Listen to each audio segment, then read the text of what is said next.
Next, we're going to learn about engaging millions of sports fans on green solutions. Thrilled that we get to hear a bit more from Dehm and also from Michael Totten, who's a senior fellow with Rocky Mountain Institute. So thank you. How many people in the room have seen the film Invictus? Nice. Okay, for those of you who haven't seen the film Invictus, it's about how Mandela literally solved apartheid through sports and rugby. So he was pulling sports fans together to accomplish something so great and so culturally diverse and so unique. What we both learned, and Michael and I cracked up, and we were like, wait a minute, you're working with you're doing this too? We learned together that we're both doing the same thing, but we didn't know we were doing it. So tell them, fire away. So the slides aren't working. Okay, we'll wing it. All right. Oh, wait, we're on our way. Okay. So it turns out Nelson Mandela actually has this phenomenal quote about sports, which I'd have to read it, but you can read it for yourself. Sport has the power to change the world. It has the power to inspire. It has the power to unite people in a way that little else does. It speaks to you in a language they understand. Sport can create hope where once there was only despair. It is more powerful than governments breaking down racial barriers, Profound quote.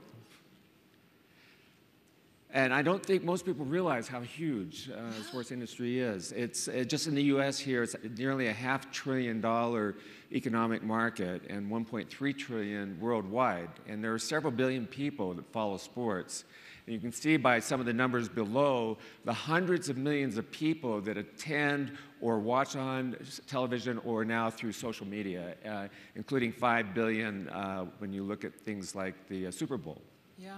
One of the things that interests me the most is how much the next generation is involved in sports and how much we can use sports to influence our next generation. And this is where our nexus crashed into each other and how we pretty much met without knowing we were doing the same thing. Yeah. Yeah, I've known Alan Hershkowitz, the visionary of the Green Sports Alliance, since 1980 when we worked on trying to stop nuclear power plants. And he has this wonderful vision of that sports is a place that people go where they don't care about politics, they don't care about cultural wars, they don't concern themselves with toxic media. They're just rooting for their home team and they're loving their mascots. Exactly, and you don't even realize when you're voting, rooting for your home team, that sort of fan engagement is huge. So there's an organization called the Green Sports Alliance that Michael just mentioned, but it's 235 major league sports teams coming together for the environment. Has anybody heard of the Green Sports Alliance? These are organizations out there. I mean, pick, what's your favorite team? Just yell it out. Yeah, okay, you see? There you go. Well, I'll have you know, and it's funny, mine is, I'm kind of a Patriots fan, a Massachusetts girl gone to LA, but the Patriots are now pushing healthy food through when you go to a game at Gillette Stadium now, you have choices now for healthy food. So they're out there doing all kinds of things like healthy food, 100% recycling. These guys are 98% zero waste. So they're building, and we talked about this, Michael, right. They're building the infrastructure in cities based on sports in stadiums. I mean, this food includes organic foods, grass-fed beef for the hot dogs. It's just incredible to see change that is underway in many of these stadiums. And you know, there were some early pioneers, obviously. You mentioned the Portland Blazers. Well, the Trailblazers? Trailblazers, because one of the early supporters, very strong supporters, was Paul Allen, co-founder of Microsoft, who owns several sports teams. And of course, as Rutherford mentioned yesterday, another early leader was the Phillips Arena in Atlanta, which is, and now the fellow Scott Jenkins, who is the president of the Green Sports Alliance, is building the brand new state-of-the-art Atlanta Falcons stadium. And Scott's actually, I got to give a shout out for Scott Jenkins. This guy is out in front. He's the operations director and the design build for the Falcons, but he was with the Mariners beforehand.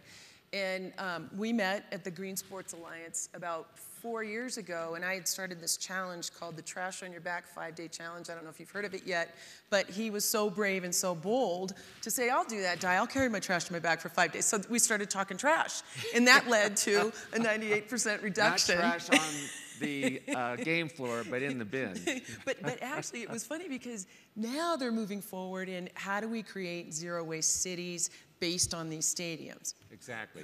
And I came to it because Alan asked me 10 years ago to come. He had gotten, or more than that, he had gotten a call from the owner of the Philadelphia Eagles who wanted to, knew he was a recycling expert and wanted to start looking at doing a recycling program and with this ambition of radically reducing it, but also wanted to put on solar, and it got into efficiency. He asked me to come in and do the carbon footprint because I was working at Conservation International doing carbon footprint assessments for companies like Walmart and for bands like Pearl Jam and Dixie Chicks.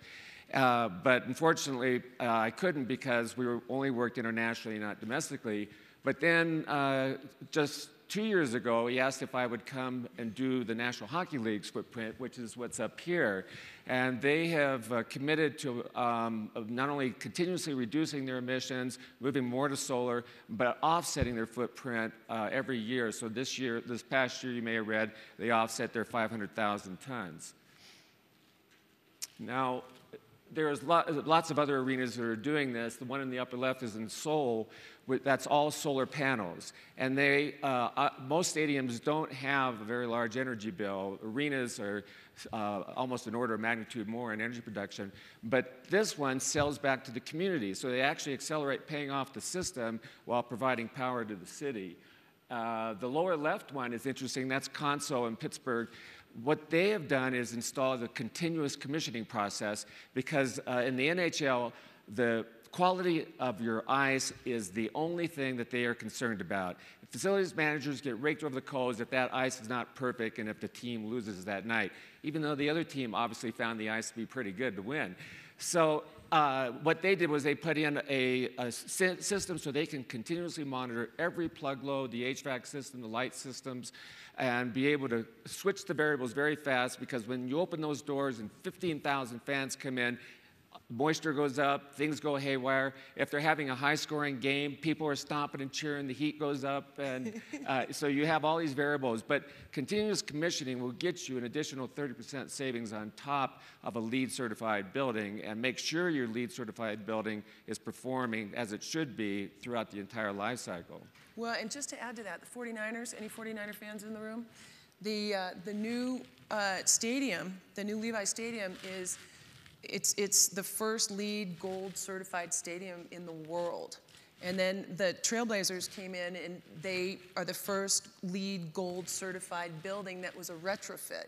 So these things are happening, and in that happening, they're influencing so many different fans, but influencing cities. So we were talking earlier and saying, okay, you've got a stadium, you've got millions of sports fans. How is that creating the infrastructure around these cities? Well, for the Seattle Mariners, for example. Which is up here. Go. Seattle Mariners are the first baseball stadium to retrofit with smart LEDs. So they can change the Kelvin temperature, they can change, they can dim at certain levels, they can narrow or widen the beam. So the players say it's the best lighting system they've ever played under. The colors are richer. But tremendous savings. And in fact, when I was doing the inventory for the National Hockey League, I visited half of all of North American arenas. And a lot of these, there's 52 NBA and NHL arenas. And so I did a quick assessment. What if all those teams replaced the arenas with smart LEDs? And it turns out that they could profit quite a bit. This is a typical breakout of how energy is consumed in an arena. You can see lighting takes up about 20%. So here's the quick calculation I did. It showed that they would garner about $8 million a year in savings.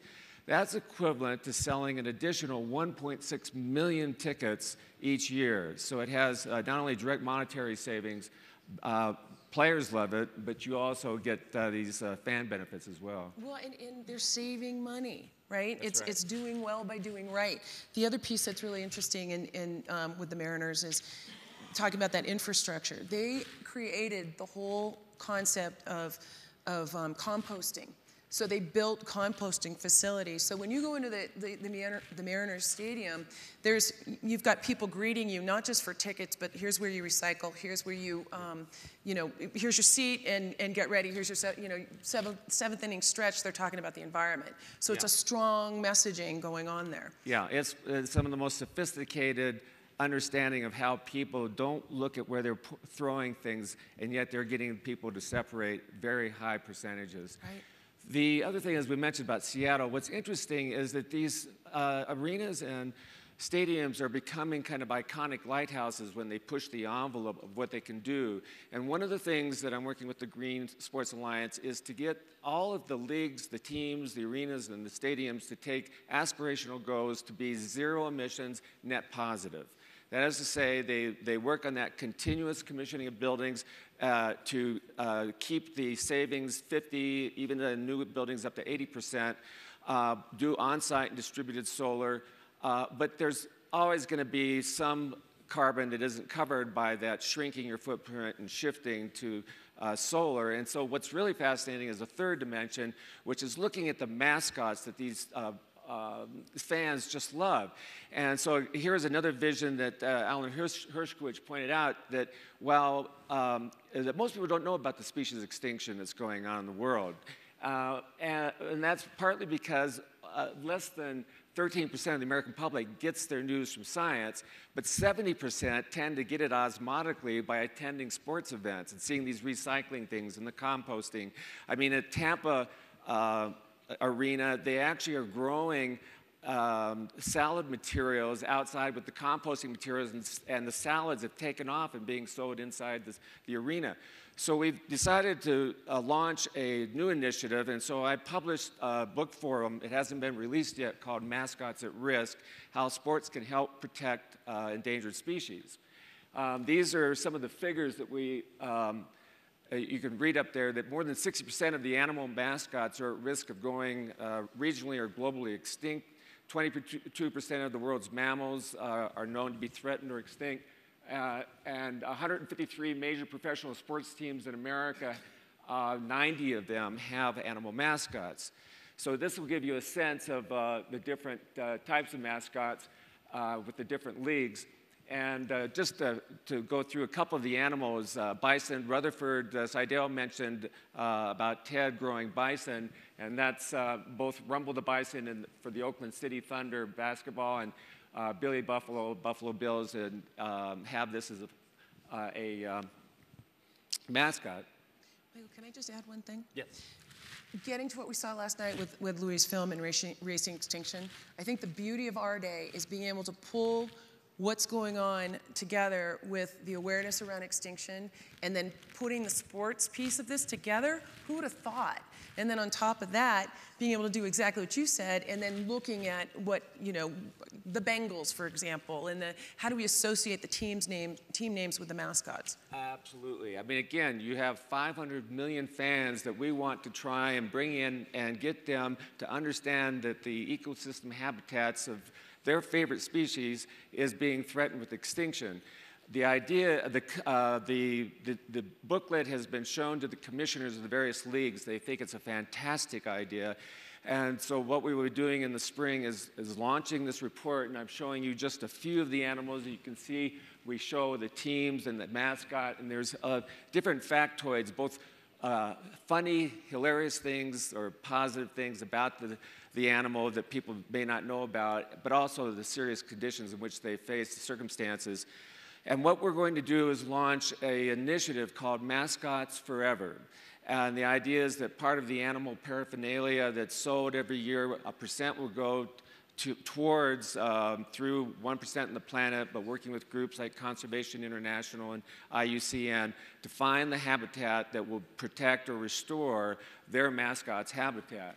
Because as you can see by the figures, these are staggering numbers of the disappearance of their habitat, and some of them down to 1,000 animals. Right, and again, learning from Louis' film and then connecting those dots. We've got about 1 minute left, and I want to just leave this.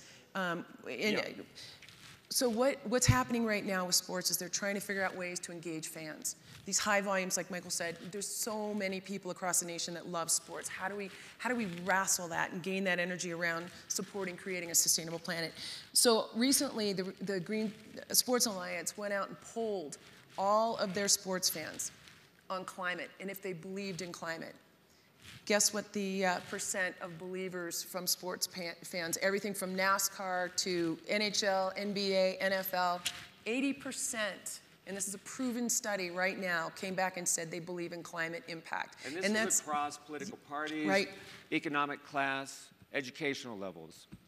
Yep. So what you're going to start to continue to see is this the linking to the mascots, just like Michael said, but you're also going to be sort of subliminally messaged through sports. So stay tuned when you see that. It's going to be very interesting. You're going to know where it came from. You want to close it, Michael? Stay tuned for the release of the book. It will be available in PDF, so any of you will be able to access it through the Green Sports Alliance. And thank you very much.